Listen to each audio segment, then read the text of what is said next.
Dr. B here with Miss Elizabeth. We are super excited to be here to share some turkey gobble up knowledge with all of you. Elizabeth, you ready for some turkey? She's a little bit young to be on solids at this point, but we're going to be talking about that, right, girlfriend? Yeah. Okay, so Elizabeth, time for you to take a nap while we visit with these amazing docs, and you'll be back at the end. Boom, bada bing, bada boom, bada bang. All right, there she goes. Hello, world. Dr. B here. We're going to dive into some really fun stuff today on feeding issues to think about with little fiddle farts. So, but first of all, I want to take it to my slides and slide right into my slides. And hopefully all of you are ready for an amazing Thanksgiving coming up in next week. Again, ChiroSecure, thank you so much for giving us this platform and the ability to be out there and spread the knowledge in order to help foster more confidence, certainty, and communication within our amazing profession. So let's dive right in. How to help the picky eater. What are we looking at here? Because it's becoming more and more of a concern. So I'm going to bring you some things to think about that maybe you haven't been on your radar, actually. Nutrients for sure. Back when I started diving into this, to working with the autism spectrum and the amazing founders of the Autism Research Institute, they looked at a lot of nutritional minerals in particular. So big ones that we look at with the picky eater are zinc, iron, and magnesium. Now, oftentimes you will see along with that is little kiddos wanting to put inedible things in their mouth. Coins is one of them. A lot of times they're putting coins in their mouth. Or I just recently had a little fiddle fart that is 9 months that wanted to keep chewing on mom's jewelry. So that was an indicator that maybe there's some nutritional factors that we need to consider. In that particular case, magnesium was a big ta-da for that little fiddle fart. And what led me to the magnesium was he was also having chronic constipation issues. So oftentimes with low magnesium, you're going to have chronic constipation. So nutrients are one thing to think of as why a little fiddle fart is having trouble with different foods, textures, etc. So zinc, magnesium, iron, big ones. They might also like to chew on ice, eat dirt, pencils, crayons, things like that. So that might lead you to, if you see those patterns, it might lead you down a nutrient factor with regard to a picky eater. Textures. If they are sensory challenged little one, they might have sensory processing issues, and we'll talk about that in a minute. But they might only gravitate towards certain textures, either soft, slimy, easy to not a lot of chewable context there, or they might want the crunchy, hard textures. Lots of times, if they're low on a proprioceptive scale, they're going to want the crunchy, harder to chew foods. They like that input from the TMJ.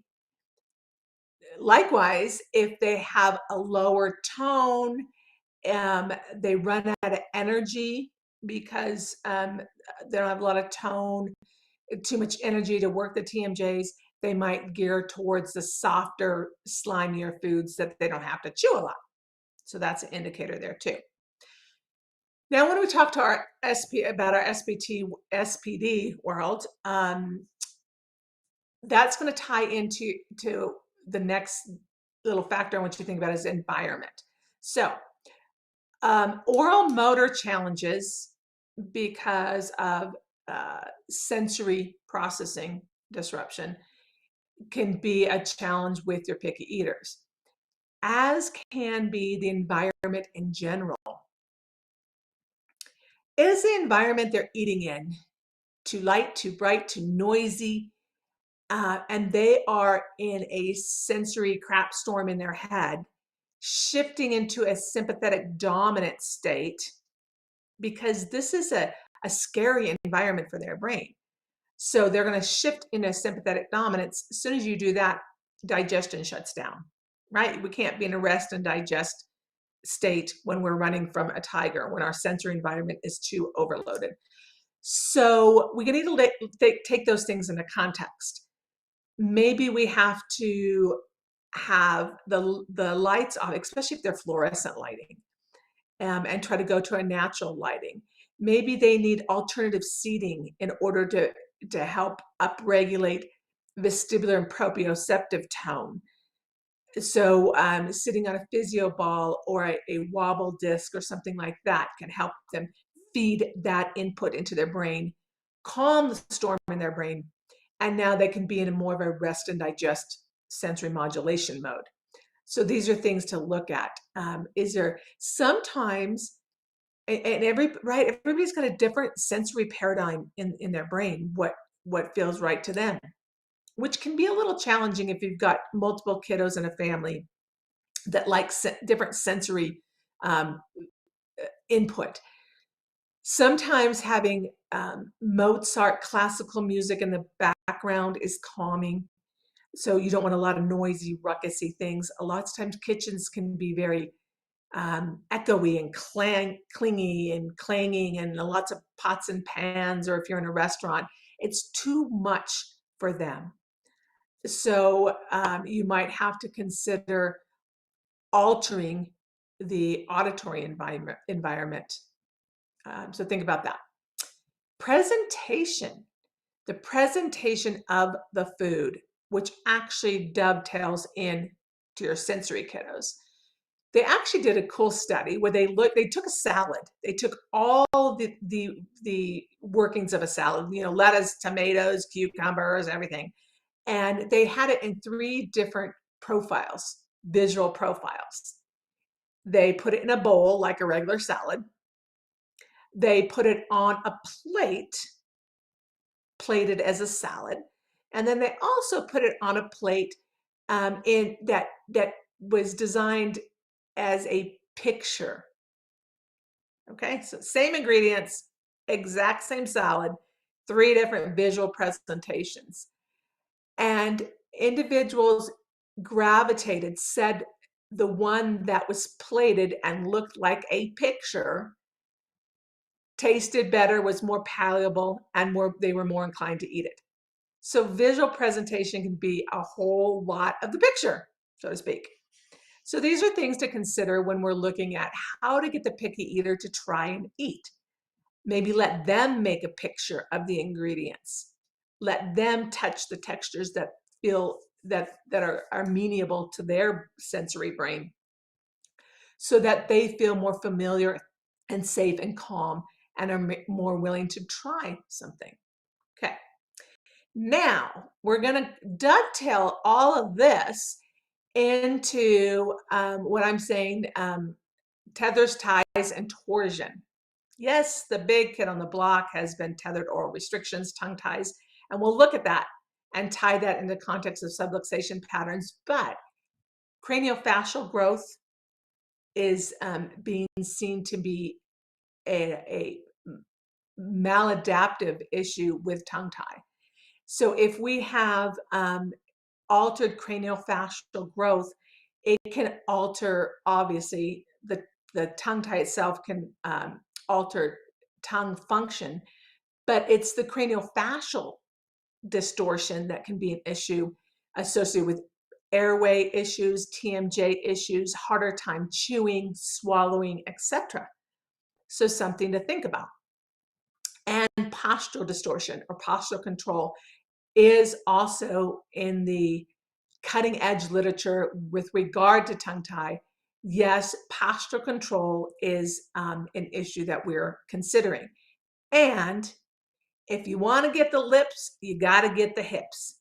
Okay. If you want the lips to work, you got to get the pelvis stable. So that's what we're going to dive into now. But I want you to take a different critical lens versus can't versus won't. Okay. Can they do something in an oral motor or postural control, which we're going to talk about in a minute, can they actually do that motor function? Or are they impaired to some degree from a sensory motor function capacity? Or can they do that? Can they do the motor function, but they won't? They won't get into certain postural positions. They won't sit still to eat. They won't try new foods. Two different things we want to think about. So here's how we want to look at it. All right. Once you think of a piston, that there's a piston between the pelvis and the diaphragm and everything in between, and the diaphragm and the oral cavity. It's all working on a piston, and it's all going to be interconnected via the fascial system. Just got a study a couple days ago with regard to respiration and the input into the part of the brain that is receiving all of the sensory input, what we call interoceptive sensory input, sensation from within the body, of which the fascial system is a big, big kahuna. So in the study, they showed that with that respiratory, information from the diaphragm, the respiratory system, comes into that part of the brain, the same part of the brain that's taking input from the fascial system. And that it can create anxiety, depression, etc. This fascial, the C fibers, C neural fibers from the fascia are so abundant and come into the insular part of the brain, insular cortex, and is much related to anxiety and etc. So if we don't have good diaphragmatic breathing and function, it can cause anxiety in the brain, which is another reason we might have a picky eater, because the brain is trying to focus on the most important thing, and that would be breathing. Keep the air coming in. So if we have poor postural control and postural stability, if the pelvic floor is weak, we're going to use the diaphragm now as a muscle stabilizer. If we don't have good postural core control, and that can be from subluxations, it can be from tethered oral restrictions, it can be from both, then we're not going to be able to get the jaw, the TMJ, the mouth over the shoulders over the pelvic girdle. And this can disrupt the ability to chew, swallow, and to have good airway control and getting good air coming in as we're trying to do these things.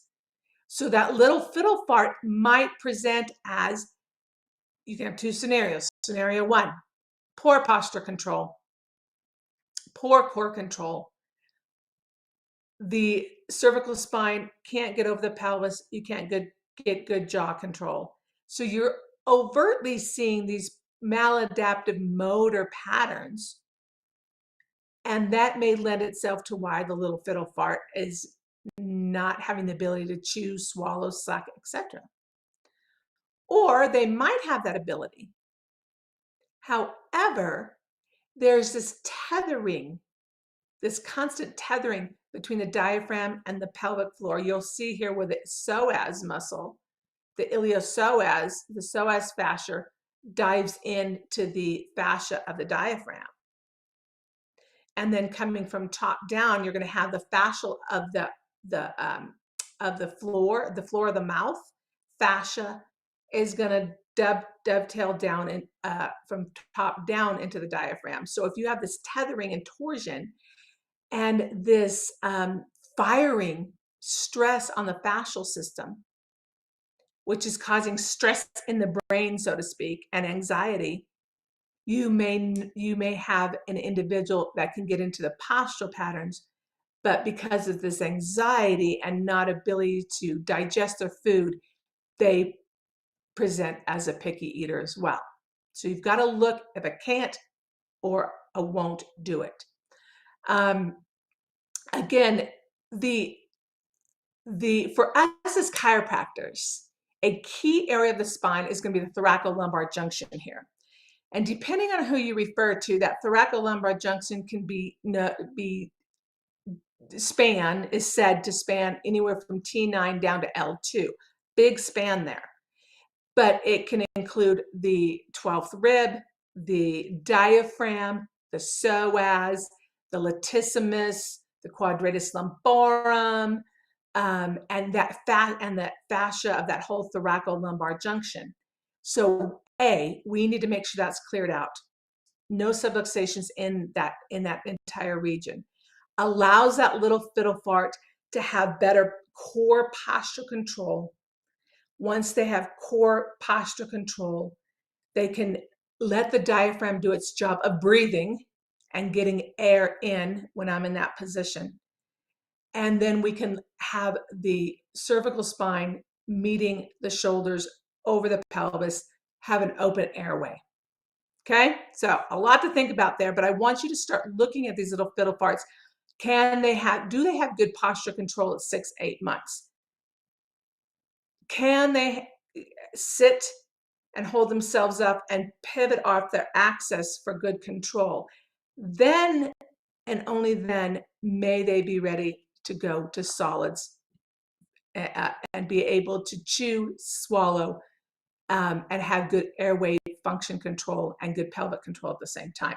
Okay, if they can't do that, they're not ready for it.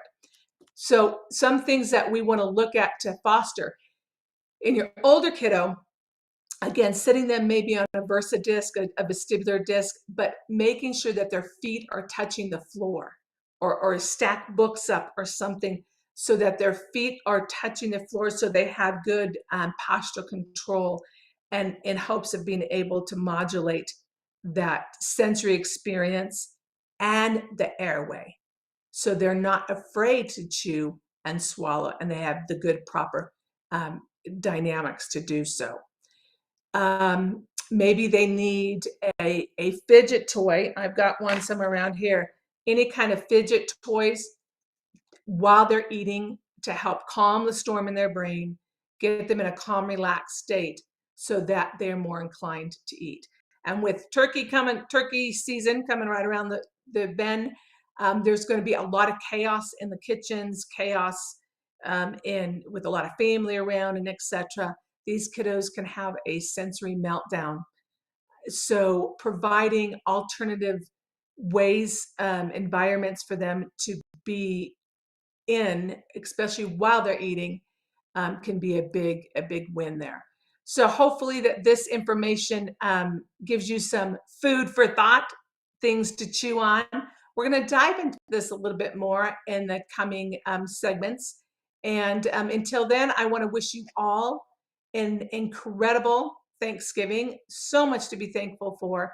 And thank you again, ChiroSecure, for giving us this platform to give some food for thought out there to help build better clinicians. So until next month, Elizabeth and I are going to wish you all a happy Thanksgiving. Eric Kowalski is always here on the first Thursday of the month.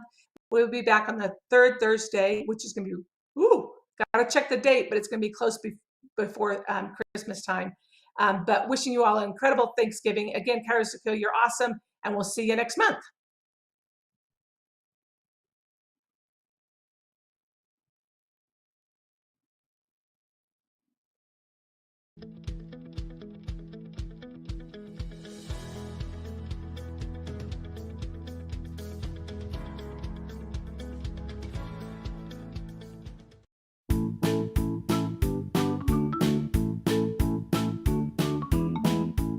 Today's Pediatric show, Look to the Children, was brought to you by ChiroSecure.